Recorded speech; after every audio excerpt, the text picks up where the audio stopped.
പ്രിയ നിറഞ്ഞവരെ, November മാസം നമ്മുടെ മരിച്ചുപോയ പ്രിയപ്പെട്ടവരെ ഓർത്ത് പ്രാർത്ഥിക്കുന്ന മാസമാണ്. മനുഷ്യൻ്റെ അന്ത്യങ്ങളെക്കുറിച്ചുള്ള ഒരു ഉൾക്കാഴ്ച, ആത്മീയത എത്രമാത്രം വിലപ്പെട്ടതാണെന്ന് നമുക്ക് മനസ്സിലാക്കാനായിട്ട് സഹായിക്കും. നമ്മുടെ അടിസ്ഥാനപരമായ കാറ്റഗിസം ക്ലാസ്സുകളിൽ നമ്മൾ പഠിക്കുന്നുണ്ട് മനുഷ്യൻ്റെ അന്ത്യങ്ങൾ 4. 1 മരണം, 2 വിധി, 3 സ്വർഗം, 4 നരകം. ഈ അന്ത്യങ്ങളെക്കുറിച്ചുള്ള ഒരു ഉൾക്കാഴ്ചയിലേക്ക് നമുക്ക് ഇന്നത്തെ ഈ ഒരു വചനപ്രഘോഷണം നമുക്ക് നയിക്കാം. ഈ അന്ത്യങ്ങളെക്കുറിച്ചുള്ള ഉൾക്കാഴ്ച ആത്മീയതയുടെ വിലയെക്കുറിച്ച് വ്യക്തമായി നമുക്ക് മനസ്സിലാക്കി തരും.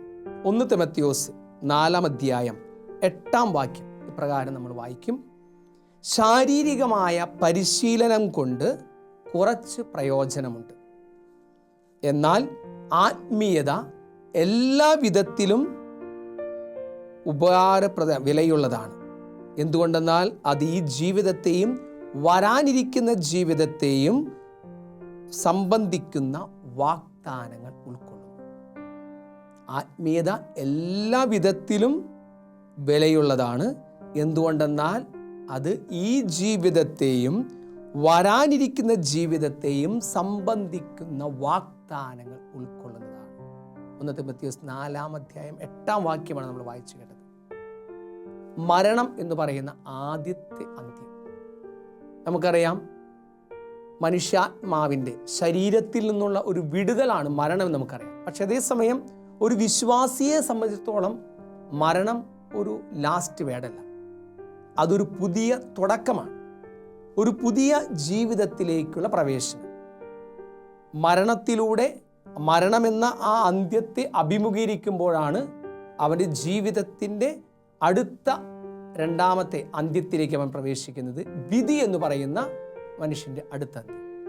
വിധി 2 തരം വിധിയുണ്ട്: തനത് വിധി, പൊതുവിധി. എന്താണ് തനത് വിധി?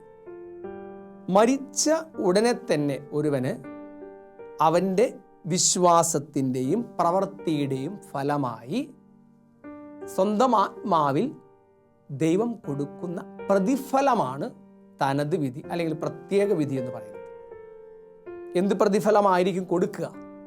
ഒന്നുകിൽ ഒരു ചെറിയൊരു ഇടവേളത്തെ, ഒരു ചെറിയൊരു ഇടക്കാലത്തെ ശുദ്ധീകരണത്തിന് ശേഷം സ്വർഗ സൗഭാഗ്യം, അല്ലെങ്കിൽ നിത്യമായ ശിക്ഷ, നരകം. അപ്പോൾ തനത് വിധി, പൊതുവിധി. തനത് വിധി മരിക്കുന്ന ഉടൻ തന്നെ. വളരെ വ്യക്തമായി ഹെബ്രായർക്കുള്ള ലേഖനത്തിൽ 9-ാം അധ്യായം 27-ാം വാക്യം നമ്മൾ ഇപ്രകാരം വായിക്കും: മനുഷ്യൻ ഒരു പ്രാവശ്യം മരിക്കണം, അതിനുശേഷം വിധി എന്ന് നിശ്ചയിക്കപ്പെട്ടിരിക്കുന്നു. മനുഷ്യൻ ഒരു പ്രാവശ്യം മരിക്കണം, അതിനുശേഷം വിധി എന്ന് നിശ്ചയിക്കപ്പെട്ടിരിക്കുന്നു. പ്രത്യേകിച്ച് ഈ നവംബർ മാസത്തിൽ നമ്മൾ കൂടുതലായിട്ടും ധ്യാനിക്കുന്നത് ഈ തനത് വിധിയിലൂടെ കടന്നു വന്ന പ്രതിഫലത്തെക്കുറിച്ചാണ്.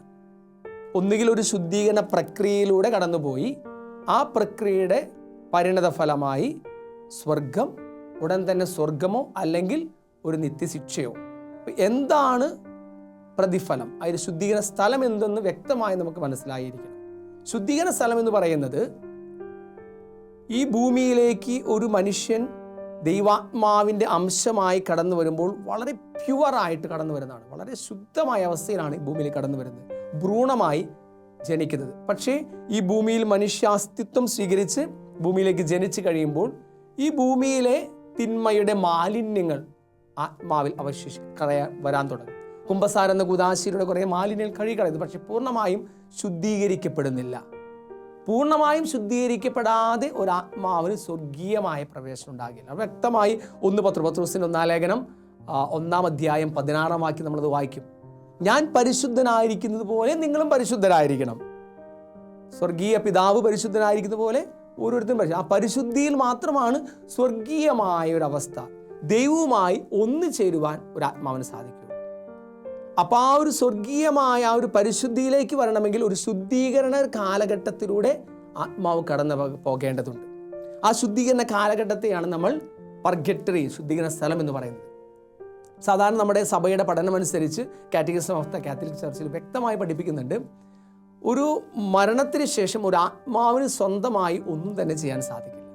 ആ ശുദ്ധീകരണ പ്രക്രിയയിലൂടെ അത് കടന്നു പോകുമ്പോൾ ജീവിച്ചിരിക്കുന്നവരായ നമുക്ക് തീർച്ചയായിട്ടും മരിച്ചുപോയ നമ്മുടെ പ്രിയം നിറഞ്ഞവർക്ക് വേണ്ടി പ്രാർത്ഥിക്കുവാനായിട്ട് പറ്റും. ആ പ്രാർത്ഥനകളിലൂടെ അവരുടെ ശുദ്ധീകരണം പൂർത്തിയാക്കുവാനായിട്ട് നമുക്ക് സഹായിക്കാം.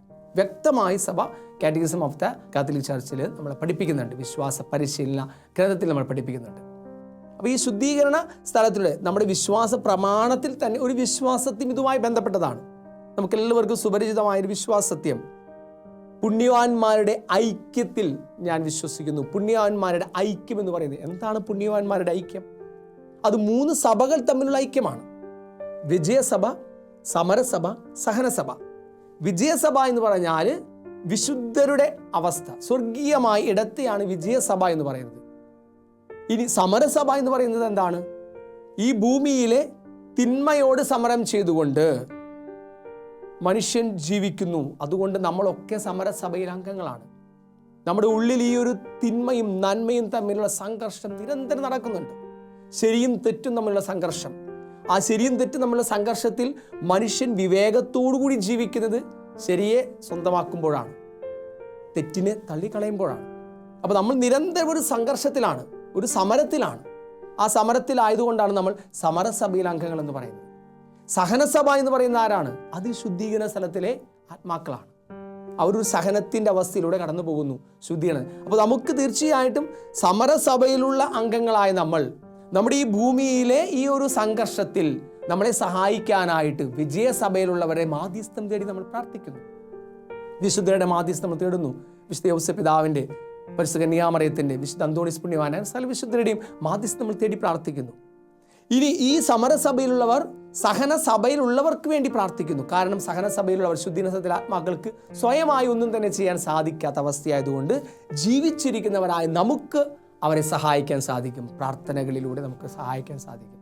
അങ്ങനെ അവരുടെ ആ ശുദ്ധീകരണം പൂർത്തിയാകുമ്പോൾ ഈ സഹനസഭയിലുള്ളവർ വിജയസഭയിലെ അംഗങ്ങളായി മാറുകയും ചെയ്യും.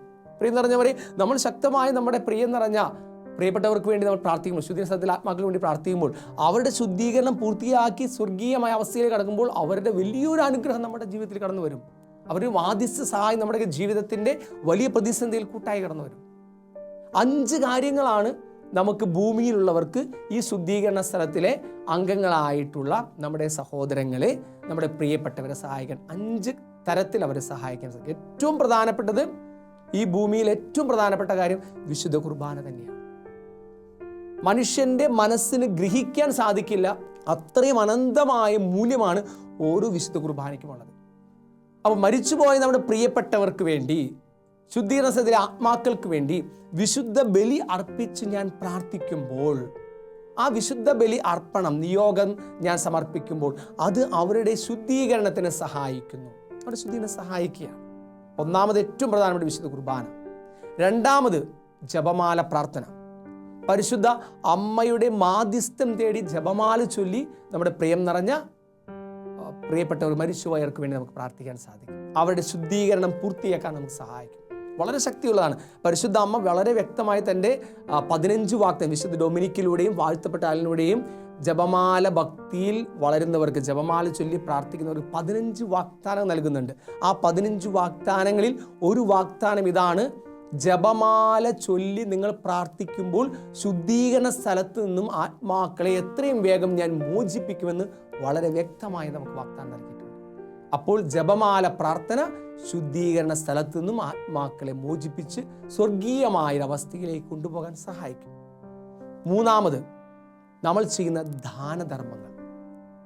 ഏതൊരു ദാനധർമ്മവും ഈ ഒരു നിയോഗത്താൽ ഞാനൊരു ഭിക്ഷക്കാരന് ഭിക്ഷ കൊടുക്കുന്നതാകാം, അല്ലെങ്കിൽ ആരോരുമില്ലാത്ത അനാഥരായ പാവങ്ങൾക്ക് ഞാൻ എന്തെങ്കിലും എൻ്റെ ജീവിതത്തിൽ കുറച്ച് ത്യാഗത്തോടു കൂടി ഞാൻ പങ്കുവെക്കുന്നതാകാം. ഒരു നേരത്തെ ഭക്ഷണമോ അല്ലെങ്കിൽ ഒരു കുഞ്ഞിൻ്റെ പഠനത്തിലുള്ള സഹായമോ ഈ ഒരു നിയോഗാർത്ഥം ചെല്ലുമ്പോൾ ഞാൻ ചെയ്യുന്ന ഓരോ ദാനധർമ്മങ്ങളും ശുദ്ധീകരണ സ്ഥലത്തിലെ ആത്മാക്കളെ അവരുടെ ശുദ്ധീകരണം പൂർത്തിയാക്കുവാൻ സഹായിക്കുന്നതാണ് തിരിച്ചറിയുക. നാലാമത്, നമ്മുടെ ജീവിതത്തിലേക്ക് കടന്നു വരുന്ന സഹനങ്ങൾ. ആ സഹനങ്ങളെ പരാതി കൂടാതെ, പരിഭവം കൂടാതെ, പിറുപിറുക്കലില്ലാതെ മരിച്ചുപോയ നമ്മുടെ പ്രിയപ്പെട്ടവരുടെ ശുദ്ധീകരണത്തിന് വേണ്ടി, ശുദ്ധീകരണ സ്ഥലത്തിലെ ആത്മാക്കളുടെ മോചനത്തിന് വേണ്ടി ഞാൻ കാഴ്ചവെച്ച് പ്രാർത്ഥിക്കുമ്പോൾ ആ സഹനങ്ങൾ ഞാൻ സ്വീകരിക്കുന്ന, ഈ ഭൂമിയിൽ ഞാൻ സ്വീകരിക്കുന്ന ഓരോ സഹനങ്ങളും അവരുടെ ശുദ്ധീകരണത്തിന് കാരണമായി തീരുന്നു. തീർച്ചയായിട്ടും അത് വിജയസഭയിൽ അംഗമാക്കിയവരെ മാറ്റുന്നു. അഞ്ചാമത്, നമ്മൾ ചൊല്ലുന്ന ഓരോ കൊച്ചു പ്രാർത്ഥനകളും, കുരിശിൻ്റെ വഴി, ഒപ്പം തന്നെ ജെർത്രൂദിൻ്റെ പ്രാർത്ഥന, അങ്ങനെ വിവിധ പ്രാർത്ഥനകൾ, നമ്മൾ മരിച്ച വിശ്വാസികളുടെ പ്രാർത്ഥനകൾ, നമ്മൾ ചെയ്യുന്ന ചെറിയ ചെറിയ നമ്മുടെ പ്രാർത്ഥനകളെല്ലാം തന്നെ ഈ ശുദ്ധീകരണ സ്ഥലത്തിൽ കിടക്കുന്ന ആത്മാക്കളുടെ മോചനത്തിന് സഹായിക്കുന്നതാണ്. അങ്ങനെ 5 കാര്യങ്ങളിലൂടെ ഒരു ശുദ്ധീകരണ സ്ഥലത്തിലെ അവസ്ഥയിൽ കടന്നു പോകുന്ന ഒരു ആത്മാവിനെ സഹായിക്കാൻ ജീവിച്ചിരിക്കുന്നവരായ നമുക്ക്, ഈ ഭൂമിയിലുള്ള നമുക്ക്, സമരസഭയിൽ കടന്നു പോകുന്ന നമുക്ക് അവരെ സഹായിക്കാൻ സാധിക്കും. ഇതാണ് ഈ പുണ്യവാന്മാരുടെ ഐക്യം എന്ന് പറയുന്നത്. വിജയസഭയിലുള്ളവരെ മാധ്യസ്ഥ നമ്മൾ തേടുന്നു. നമ്മുടെ ഈ ഭൂമിയിലെ സമരത്തിൽ അതിനെ അതിജീവിക്കാനുള്ള കൃപയ്ക്കായി നമ്മൾ പ്രാർത്ഥിക്കുന്നു. സഹനസഭയിലുള്ളവരുടെ ആ സഹനം പൂർത്തീകരിക്കുവാനായി, ശുദ്ധീകരണം പൂർത്തിയാക്കുവാനായിട്ട് നമ്മൾ അവർക്ക് വേണ്ടി പ്രാർത്ഥിക്കുന്നു. ആ സഹനം പൂർത്തിയാകുമ്പോൾ, ശുദ്ധീകരണം പൂർത്തിയാകുമ്പോൾ അവർ വിജയസഭയിൽ അംഗങ്ങളായി മാറി നമ്മുടെ ജീവിതത്തിലേക്ക് നിരവധിയായ അനുഗ്രഹങ്ങൾ വർഷിക്കുന്നു പറയാൻ നിറഞ്ഞവരെ. അതിനെയാണ് പുണ്യവാന്മാരുടെ ഐക്യം എന്ന് പറയുന്നത്, വിശ്വാസ സത്യം കൊണ്ട് ഉദ്ദേശിക്കുന്നത്. അപ്പോൾ ശുദ്ധീകരണ സ്ഥലത്തിലെ വളരെ മനോഹരമായിട്ട് അച്ഛൻ ഒരു ആർച്ച് ബിഷപ്പിൻ്റെ ഒരു സംഭവം നിങ്ങളുമായി ഷെയർ ചെയ്യാം. അന്റോണിയസ് പിതാവിൻ്റെ സംഭവമാണ്. കൃത്യമായി അദ്ദേഹത്തിൻ്റെ ഓട്ടോബയോഗ്രഫിയിൽ കുറിച്ച് വെച്ചിരിക്കുന്ന സംഭവമാണ്. അന്റോണിയസ് പിതാവിന് വളരെ ആത്മാർത്ഥമായൊരു സുഹൃത്തുണ്ടായിരുന്നു. വളരെയധികം ഒരുപാട് നന്മകൾ, ഒരുപാട് കാരുണ്യ പ്രവൃത്തി ചെയ്യുന്ന ഒരു ആത്മാർത്ഥ സുഹൃത്ത്. അദ്ദേഹം ഒരു ദിവസം ഒരു ആക്സിഡൻറ്റിൽ പെട്ടിൽ മരിക്കുകയാണ്. ആക്സിഡൻറ്റ് പറ്റി മരിച്ച് ആ മനുഷ്യൻ, അപ്പോൾ ആ മനുഷ്യൻ്റെ ജീവിതത്തിൻ്റെ ഒരു വിശുദ്ധീകരണത്തിന് വേണ്ടി ആർച്ച് ബിഷപ്പ് തീർച്ചയായിട്ടും വ്യക്തമായി ഈ ഒരു മനുഷ്യൻ്റെ അന്ത്യങ്ങളെക്കുറിച്ച് വ്യക്തമായിട്ടുള്ള അറിവ് നമുക്കൊക്കെയുണ്ട്. പ്രത്യേകിച്ച് സഭാപിതാക്കന്മാർക്ക് എല്ലാവർക്കും ഉണ്ട്. നമുക്കെല്ലാവർക്കും അതിനെക്കുറിച്ചുള്ള അറിവ് ഉണ്ടാകണം. അപ്പോൾ പിതാവ് ഈ തൻ്റെ സുഹൃത്തിന് വേണ്ടി വിശുദ്ധ ബലി അർപ്പിച്ച് ഏകദേശം 1 വർഷത്തിന് മേലെ ഈ മനുഷ്യന് വേണ്ടി വിശുദ്ധ ബലി അർപ്പിച്ച് പ്രാർത്ഥിച്ചു. വിശുദ്ധ ബലി അർപ്പിച്ച് പ്രാർത്ഥിച്ച് അദ്ദേഹത്തിൻ്റെ ശുദ്ധീകരണം പൂർത്തിയായി കാണുമെന്ന് അന്റോണിയസ് പിതാവ് ഉള്ളിൽ ചിന്തിച്ച് അദ്ദേഹത്തിന് വേണ്ടി എന്ന് വിശുദ്ധ ബലി അർപ്പണം അദ്ദേഹം നിർത്തിയോ അന്ന് വൈകിട്ട് അദ്ദേഹം ആർച്ച് ബിഷപ്പ് അന്റോണിയോ പിതാവ് കിടന്നുറങ്ങുന്ന സമയത്ത് ഒരു സ്വപ്നം കാണുകയാണ്, ദർശനം കാണുകയാണ്. സ്വപ്നത്തിൽ അദ്ദേഹം കാണുന്ന കാഴ്ച ഇതാണ്: താൻ തൻ്റെ സുഹൃത്തിന് വേണ്ടി പ്രാർത്ഥിച്ച് ആ സുഹൃത്ത് വളരെ വിഷമിച്ച് ദുഃഖിച്ച് ഇങ്ങനെ നിൽക്കുന്ന ഒരവസ്ഥയാണ് അദ്ദേഹം ദർശനത്തിൽ കാണുന്നത്. ആ സ്വപ്നത്തിൽ തന്നെ അദ്ദേഹം ചോദിക്കുകയാണ്, അന്റോണിയസ് പിതാവ്, എന്താ താങ്കളുടെ മുഖം ആകെ ഇങ്ങനെ വിഷമിച്ചിരിക്കുന്നത്? താങ്കൾ എത്രയോ നല്ല ഒരു കാരുണ്യ പ്രവർത്തികൾ, എത്രയോ നല്ല ഒരു ജീവിതം ഈ ഭൂമിയിൽ നയിച്ച് കടന്നുപോയ വ്യക്തിയാണ്. ഉടനെ ഈ മനുഷ്യൻ പറയാണ്, എൻ്റെ പൊന്നു പിതാവേ, എൻ്റെ ശുദ്ധീകരണം ഇതുവരെയും ആരംഭിച്ചിട്ടില്ല. കാരണം ഒന്ന് മാത്രം, അതായത് ഈ മനുഷ്യൻ ഈ ഭൂമിയിൽ ഒരുപാട് കാരുണ്യ പ്രവർത്തികൾ ചെയ്തു. പക്ഷേ ഒരിക്കൽ പോലും ഈ മരണത്തിന് ശേഷം, അതായത് തൻ്റെ പൂർവികർ മരിച്ചുപോയ തൻ്റെ പ്രിയപ്പെട്ടവർക്ക് വേണ്ടിയോ ശുദ്ധീകരണ സ്ഥലത്തിലെ ആത്മാക്കൾക്ക് വേണ്ടിയോ ഒരിക്കൽ പോലും ഈ മനുഷ്യൻ അവർക്ക് വേണ്ടി പ്രാർത്ഥിക്കുവാനായി മനസ്സിലാക്കി. കാരണം അങ്ങനെ ഒരു വിശ്വാസം ഈ മനുഷ്യൻ്റെ ഉള്ളിലുണ്ടായിരുന്നില്ല. മരണത്തിന് ശേഷമുള്ള ഒരു ജീവിതത്തെക്കുറിച്ചോ ഇങ്ങനൊരു ശുദ്ധീകരണ അവസ്ഥയെക്കുറിച്ചോ അവർക്ക് വേണ്ടി ഞാൻ പ്രാർത്ഥിക്കാൻ കടപ്പെട്ടവനാണ് എന്നുള്ള ചിന്തയോ ഈ മനുഷ്യൻ്റെ ഉള്ളിലുണ്ടായില്ല. ആ ഒരൊറ്റ കാരണം കൊണ്ട് ഈ മനുഷ്യന് വേണ്ടി പിതാവ് ചൊല്ലിയ ഓരോ വിശുദ്ധ കുർബാനയും ഓരോ പ്രാർത്ഥനകളും ഇയാൾ ജീവിച്ചിരിക്കുന്ന കാലത്ത് ആർക്കൊക്കെ വേണ്ടി പ്രാർത്ഥിക്കുവാൻ കടപ്പെട്ടിരിക്കുന്നുവോ, തൻ്റെ പ്രിയപ്പെട്ട മരിച്ചുപോയ തൻ്റെ മാതാപിതാക്കൾക്ക് വേണ്ടി, കാർന്നോമാർക്ക് വേണ്ടി, പൂർവികർക്ക് വേണ്ടിയൊക്കെ പ്രാർത്ഥിക്കാൻ കടപ്പെട്ടിട്ടുള്ള അതിലേക്ക് നീതിമാനായ ദൈവം മാറ്റിക്കൊണ്ടിരിക്കുകയാണ് എന്ന് വ്യക്തമായിട്ടുള്ള ഒരു സന്ദേശമാണ് അന്റോണിയസ് പിതാവിന് കിട്ടിയത് എന്നറിഞ്ഞവരെ. അന്റോണിയസ് പിതാവിൻ്റെ ജീവചരിത്രത്തിൽ നമ്മൾ വായിക്കുന്ന സംഭവമാണ്, നമ്മുടെ കണ്ണു തുറപ്പിക്കുന്ന സംഭവമാണ്.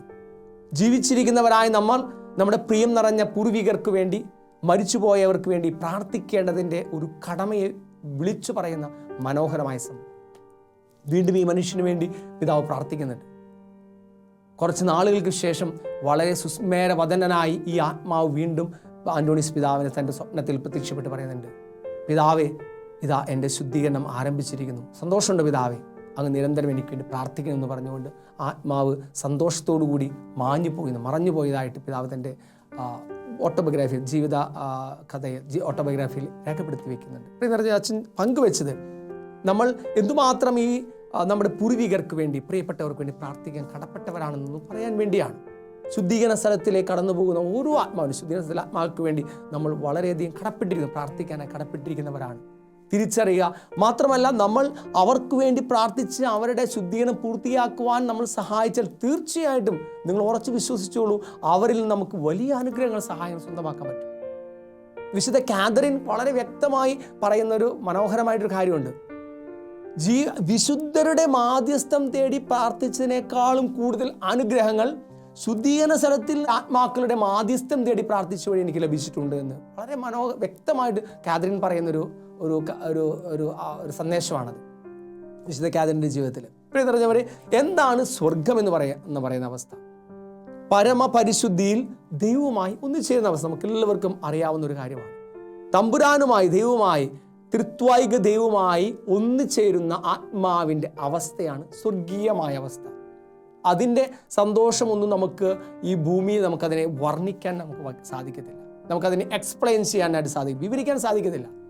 വിശ്വാസത്തിൻ്റെ കണ്ണുകൾ കൊണ്ട് മാത്രമാണ് ഈ പറയുന്ന നമുക്ക് സ്വർഗീയമായ അവസ്ഥയെ ധ്യാനിക്കാൻ സാധിക്കുകയുള്ളൂ. വിശുദ്ധ അഗസ്തീനോസ് പുണ്യവാൻ പറയുന്നുണ്ട്, ദൈവമേ, അങ്ങിൽ വിലയം പ്രാപിക്കുവോളം എൻ്റെ മനസ്സ് അസ്വസ്ഥമായിരിക്കുന്നു. അപ്പോൾ ഓരോ മനുഷ്യാത്മാവിൻ്റെയും പ്രയാണം ഈ ദൈവത്തിലേക്കുള്ള യാത്രയാണ്. ആ ദൈവവുമായി ഒന്നുചേരുവാനുള്ള ആനന്ദമായൊരു ദാഹം ഓരോ ആത്മാവിൻ്റെയും ഉള്ളിലുണ്ട് എന്ന് പറയാം. ആ സ്വർഗം സ്വന്തമാക്കാൻ വേണ്ടിയാണ് ഈ ഭൂമിയിലെ ഓരോ മനുഷ്യൻ്റെയും ഓരോ മനുഷ്യാത്മാവിൻ്റെയും യാത്ര. ആ സ്വർഗം സ്വന്തമാക്കുമ്പോൾ അതിന് ലക്ഷ്യം പൂർത്തീകരിക്കുന്നു. സ്വർഗം സ്വന്തമാക്കാതെ അത് നിൽക്കുമ്പോൾ അതൊരു ആ ഒരു സ്വർഗീയമായ അവസ്ഥയിൽ അല്ലാതിരിക്കുമ്പോൾ അതിനെയാണ് നമ്മൾ പറയുന്നത് നരകമെന്ന് പറയുന്നത്. നരകമെന്ന് പറയുന്നത് ഒരു സ്വതന്ത്രമായ ഒരു തീരുമാനത്തോടുകൂടി നമ്മൾ തിന്മയിൽ ജീവിച്ച് മരിക്കുമ്പോൾ നമ്മൾ സ്വന്തമാക്കുന്ന ശിക്ഷയാണ് നരകം. ആ നരകത്തിന് വ്യക്തമായി സഭ പഠിപ്പിക്കുന്നുണ്ട്. ദൈവവുമായിട്ടുള്ള ഒരു വേർപിരിയലാണ് നരകം. കാരണം ഓരോ ആത്മാവിൻ്റെയും ദാഹം ദൈവാത്മാവിൽ നിന്ന് വന്നുകൊണ്ട് ദൈവവുമായി ഒന്നുചേരാനാണ്. ആ ദൈവവുമായി ഒന്നുചേരാൻ സാധിക്കാത്ത ആ ആത്മാവിനുണ്ടാകുന്ന ഭയാനകമായ അവസ്ഥയാണ് ഈ നരകം എന്ന് പറയുന്നത്. വളരെ വ്യക്തമായി പ്രഭാഷകന്റെ പുസ്തകത്തിൽ 15-ാം അധ്യായത്തിൽ മനുഷ്യൻ്റെ സ്വതന്ത്രമായ ഉത്തരവാദിത്തത്തെക്കുറിച്ച് വചനം പറയുന്നുണ്ട്.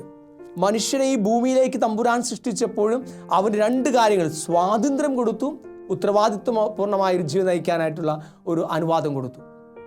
അവൻ സ്വതന്ത്രമായി ഈ ഭൂമിയിലേക്ക് മനുഷ്യൻ സ്വതന്ത്രനായി കടന്നു വന്ന് അവൻ്റെ സ്വാതന്ത്ര്യത്തിൽ ഒരിക്കൽ പോലും ദൈവം കൈകടത്തില്ല. പ്രിയം നിറഞ്ഞവൻ, നമ്മുടെ സ്വാതന്ത്ര്യം ഒരിക്കൽ പോലും ദൈവം കൈകടത്തില്ല. അതുകൊണ്ടാണ് പ്രഭാഷകന്റെ പുസ്തകത്തിൽ നമ്മൾ വായിക്കുന്നത്, ഇതാ ജീവനും മരണവും നിന്റെ മുമ്പിൽ വെച്ചിരിക്കുന്നു, നിനക്ക് ഏത് വേണമെങ്കിലും തിരഞ്ഞെടുക്കാം. പ്രഭാഷകന്റെ പുസ്തകം 15-ാം അധ്യായം 11 മുതലുള്ള വാക്യങ്ങൾ നമുക്ക് വായിച്ചു കേൾക്കാം. എൻ്റെ വീഴ്ചയ്ക്ക് കാരണം കർത്താവാണെന്ന് പറയരുത്, എന്തെന്നാൽ താൻ വെറുക്കുന്നത് അവിടുന്ന് ചെയ്യുകയില്ല. അവിടുന്നാണ് എന്നെ വഴിതെറ്റിച്ചത് എന്ന് പറയരുത്, അവിടത്തേക്ക് പാപിയെ ആവശ്യമില്ല. എല്ലാ മ്ലേച്ഛതകളും കർത്താവ് വെറുക്കുന്നു, അവിടുത്തെ ഭക്തരും അത് ഇഷ്ടപ്പെടുന്നില്ല. ആദിയിൽ കർത്താവ് മനുഷ്യനെ സൃഷ്ടിച്ചു, അവന് സ്വാതന്ത്ര്യവും നൽകി. മനസ്സ് വെച്ചാൽ നിനക്ക് കൽപ്പനകൾ പാലിക്കാൻ സാധിക്കും. വിശ്വസ്തതാപൂർവം പ്രവർത്തിക്കണമോ വേണ്ടയോ എന്ന് തീരുമാനിക്കേണ്ടത് നീയാണ്. അഗ്നിയും ജലവും അവിടെ നിന്റെ മുമ്പിൽ വെച്ചിരിക്കുന്നു, ഇഷ്ടമുള്ളത് എടുക്കാം. ജീവനും മരണവും മനുഷ്യന്റെ മുമ്പിലുണ്ട്, ഇഷ്ടമുള്ളത് അവന് ലഭിക്കും. കർത്താവിൻ്റെ ജ്ഞാനം മഹോന്നതമാണ്, സർവശക്തനും സർവജ്ഞനുമാണ് അവിടുന്ന്. കർത്താവ് തൻ്റെ ഭക്തരെ കടാക്ഷിക്കുന്നു, മനുഷ്യന്റെ ഓരോ പ്രവൃത്തിയും അവിടുന്ന് അറിയുന്നു. പ്രിയ നിറഞ്ഞവരെ, ഇതാ വളരെ വ്യക്തമായി മനുഷ്യന്റെ സ്വാതന്ത്ര്യം, ഇതാ ജീവനും മരണവും നമ്മുടെ മുമ്പിൽ വെച്ചിരിക്കുന്നു. സ്വാതന്ത്ര്യം നമുക്ക് തിരഞ്ഞെടുക്കാം, അതിലൊരിക്കലും കർത്താവ് മനുഷ്യൻ എപ്പോഴും നന്മ തിരഞ്ഞെടുക്കണമെന്നും സ്വർഗം സ്വന്തമാക്കുന്ന കർത്താവ് ആഗ്രഹിക്കും. അതിനുവേണ്ടി നിരവധിയായ വ്യക്തികളെയും സാഹചര്യങ്ങളെയും സംഭവങ്ങളെയും സഹനങ്ങളെയും ഒക്കെ തമ്പുരാൻ ഒരുക്കും നമ്മുടെ ജീവിതത്തിലേക്ക്. പക്ഷെ ഒരിക്കലും നമ്മുടെ സ്വാതന്ത്ര്യത്തിൽ ദൈവം കൈകടത്തില്ല. സ്വതന്ത്രമായി കർത്താവിനെ ഞാൻ തിരഞ്ഞെടുക്കുമ്പോഴാണ് ഞാൻ എൻ്റെ ജീവിതം ഒരു സ്വർഗീയമായ ജീവിതത്തിലേക്കുള്ള ഒരു പ്രയാണം ഞാൻ ആരംഭിക്കുന്നു. എപ്പോൾ ഞാൻ സ്വതന്ത്രമായി തമ്പുരാനെ തിരഞ്ഞെടുക്കാതിരിക്കുന്നുവോ, തിന്മയിൽ ഞാൻ എൻ്റെ ജീവിതം ഈ ഭൂമിയിൽ അവസാനിക്കുന്നു. ആ മൊമെന്റിൽ ഇതാ നിത്യശിക്ഷയിലേക്കുള്ള പ്രയാണം ഞാൻ ആരംഭിക്കുകയാണ്. പ്രിയ നിറഞ്ഞവരെ, ഈ ഒരു സ്വർഗം നരകം എന്ന് പറയുന്ന അവസ്ഥയെക്കുറിച്ച് ഒരു യഥാർത്ഥമായ ഒരു ഉൾക്കാഴ്ച നമ്മുടെ ഉള്ളിലുണ്ടാകട്ടെ. പൊതുവിധി എന്ന് പറഞ്ഞിട്ടുള്ള ഒരു അവസ്ഥ കൂടിയുണ്ട്. പൊതുവിധിയിൽ തീർച്ചയായിട്ടും നമ്മുടെ ആ ശുദ്ധീകരണം കടന്നുപോയ ആത്മാവ് ശരീരത്തോട് ഗ്ലോറിയസ് ബോഡിയോടുകൂടി ഉറക്കുന്ന അവസ്ഥയാണ് പൊതുവിധി വരുന്നത്. ഗ്ലോറിയസ് ബോഡി, ആ ഒരു മഹുത്തീർത്തമായ ശരീരം, ആത്മാവ് ഒരു ശുദ്ധീകരണ പ്രക്രിയ കടന്നു പോകുന്നു. ആ ശുദ്ധീകരണം പൂർത്തിയാകുമ്പോൾ മഹുത്തീർത്തമായ ശരീരം ഉൾച്ചേരുമ്പോൾ ഇതാ അവിടെ പൊതുവിധിക്കായി വിധിയാണ് മുമ്പിൽ നിൽക്കുന്നു. പ്രിയ നിറഞ്ഞവരെ, ഈ ഒരു മനുഷ്യൻ്റെ അന്ത്യങ്ങളെക്കുറിച്ചുള്ള ഒരു ഉൾക്കാഴ്ച നമ്മുടെ ജീവിതത്തിൽ ആത്മീയതയ്ക്ക് എന്തുമാത്രം മൂല്യം കൊടുക്കുന്നവരായി നമ്മൾ മാറണമെന്ന് വ്യക്തമായി നമുക്ക് പറഞ്ഞു തരുന്നുണ്ട്. വ്യക്തമായി ഈശോ പറയുന്നുണ്ട്. മത്തായിയുടെ സുവിശേഷം 16-ാം അധ്യായം 26-ാം വാക്യം നിങ്ങൾക്ക് എല്ലാവർക്കും സുപരിചിതമായിട്ടുള്ള വാക്യമാണ്. ഈ ലോകം മുഴുവൻ നേടിയാലും തൻ്റെ ആത്മാവിനെ നഷ്ടപ്പെടുത്തിയാൽ അവൻ അതുകൊണ്ട് എന്തു പ്രയോജനം? ആത്മാവിനെ നഷ്ടപ്പെടുത്താതെ ആത്മീയതയ്ക്ക് പ്രാധാന്യം കൊടുത്തുകൊണ്ട് ഈ ഭൂമിയിൽ നമ്മുടെ അന്ത്യങ്ങളെക്കുറിച്ച് ധ്യാനിച്ച് മരിച്ചുപോയി നമ്മുടെ പ്രിയം നിറഞ്ഞവരെ മനസ്സിലോർത്ത് അവർക്ക് വേണ്ടി പ്രാർത്ഥിക്കുവാനായിട്ട് നമുക്ക് സാധിക്കട്ടെ. നമുക്കൊരു നിമിഷം കണ്ണടച്ചുകൊണ്ട് പ്രാർത്ഥിക്കാം. സ്നേഹിക്കുന്ന ഈശോയെ, ഞങ്ങളുടെ ഈ ഭൂമിയിൽ ഞങ്ങളുടെ ജീവിതം അവസാനിക്കുന്നില്ല. മരണം മറ്റൊരു ജീവിതത്തിലേക്കുള്ള ആരംഭം മാത്രമാണ് ഒരു വിശ്വാസിയെ സംബന്ധിച്ചിടത്തോളം. ഈ ഭൂമിയിലെ സൽക്കർമ്മങ്ങളും ഞങ്ങളുടെ വിശ്വാസമൊക്കെ സ്വർഗമോ നരകമോ എന്നുള്ള അവസ്ഥയിലേക്ക് ഞങ്ങളെ നയിക്കുന്നു. ശുദ്ധീകരണ സ്ഥലത്തിലൂടെ ഞങ്ങൾ കടന്നു പോകുന്നു. അവർക്ക് വേണ്ടി എന്തുമാത്രം ജീവിച്ചിരിക്കുന്നവരായി ഞങ്ങൾ പ്രാർത്ഥിക്കാൻ കടപ്പെട്ടവരാണെന്നുള്ള ഒരു ഉൾക്കാഴ്ച ഞങ്ങൾക്ക് ലഭിച്ചിരിക്കുന്നു. ഈശോയെ നന്ദി പറയുന്നു. ഈ മനുഷ്യൻ്റെ അന്ത്യങ്ങളെക്കുറിച്ചുള്ള ഉൾക്കാഴ്ച ഈ ഭൂമിയിൽ കുറേയും കൂടിയും ആത്മീയമായ മൂല്യങ്ങളിൽ വളരുവാനുള്ള ഒരു പ്രേരണയായി, പ്രചോദനമായി മാറട്ടെ. പിതാവിൻ്റെയും പുത്രൻ്റെയും പരിശുദ്ധാത്മാവിൻ്റെയും നാമത്തിൽ ആമേൻ.